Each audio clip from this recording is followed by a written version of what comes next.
Coming out of COVID, and COVID was certainly a defining event for everyone as individuals and as a society. But it was particularly a defining and horrific event for healthcare providers because we were on the front line throughout COVID. And I gained so much inspiration from the colleagues I worked with every day as we at Stanford and in our region navigated the challenges of COVID. But we also have to be aware that we have a healthcare workforce today that in so many ways is burned out. Mm-hmm.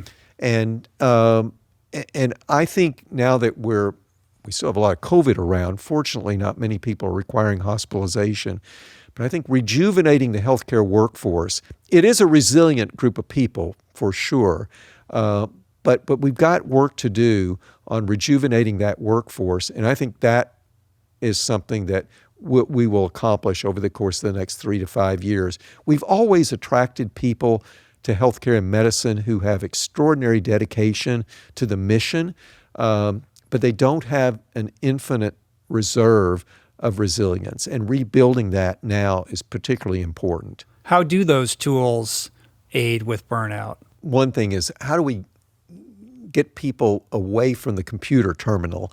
How do we reduce the amount of time that a healthcare provider has to spend doing documentation? How do we help a physician with the inbox? It's great. Mm-hmm. Patients should be able to ask questions of their physicians directly and in a secure way.